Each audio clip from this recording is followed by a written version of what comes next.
नमस्कार दोस्तों। विपक्ष भारतीय जनता पार्टी पे आरोप लगा रहा है कि इस बार के लोकसभा चुनाव में विपक्ष की कोई भी पार्टी नजर नहीं आएगी। अकेले एकमात्र मोदी और उनकी पार्टी भारतीय जनता पार्टी चुनाव लड़ेगी और फिर उसके बाद मोदी जो पिछले कई महीनों से 400 पार का नारा लगा रहे हैं, वो 400 क्या देश के सभी सीटों पर जीत हासिल कर सकते हैं।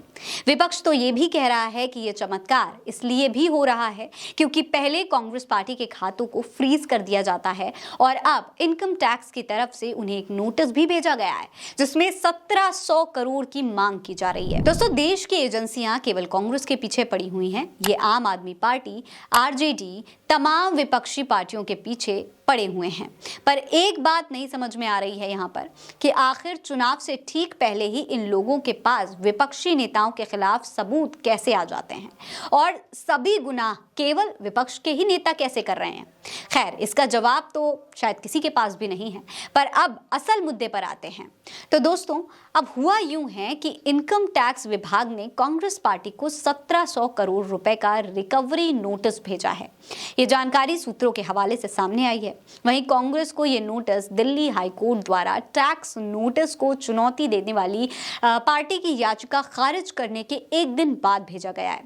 सूत्रों के मुताबिक ताजा नोटिस असेसमेंट ईयर 2017 से 2018 और 2020 से 2021 के लिए है। इसमें जुर्माना और ब्याज दोनों शामिल हैं। दोस्तों, इनकम टैक्स अधिकारियों की तरफ से 200 करोड़ रुपए का जुर्माना लगाने और फंड को फ्रीज करने के बाद कांग्रेस पहले से ही पैसे की किल्लत से जूझ रही है, जिसको लेकर कांग्रेस हाईकोर्ट पहुंची पर कोर्ट से उन्हें कोई भी राहत नहीं मिली। इसके बाद अब कहा जा रहा है कि इस मामले को लेकर पार्टी सुप्रीम कोर्ट जा सकती है।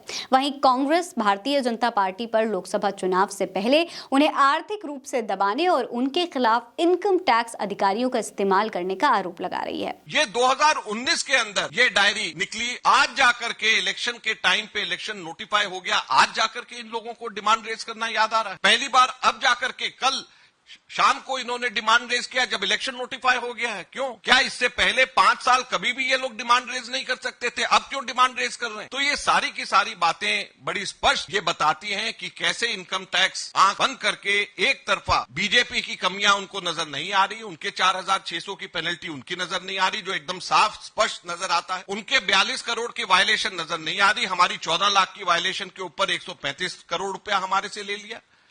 साथ ही दोस्तों, आपको ये भी बता दें कि इनकम टैक्स विभाग को फरवरी में कांग्रेस के टैक्स रिटर्न में गड़बड़ी मिली थी, जिसके बाद विभाग ने 200 करोड़ रुपए की पेनल्टी लगाई थी। आईटीएटी ने पार्टी को बकायदा भुगतान करने को कहा था और उनके खाते फ्रीज कर दिए गए थे, जिसको लेकर कांग्रेस का कहना है कि टैक्स ट्रिब्यूनल का उनके फंड को रोकने का आदेश लोकतंत्र पर हमला है, क्योंकि ये आदेश लोकसभा चुनाव से ठीक पहले आया है और इसी को लेकर वो गुरुवार को दिल्ली हाईकोर्ट पहुंचे। पर कांग्रेस की चुनौती देने वाली याचिकाओं को हाईकोर्ट ने भी खारिज कर दिया, जिसके बाद कांग्रेस सुप्रीम कोर्ट जाने की अब तैयारी कर रही है।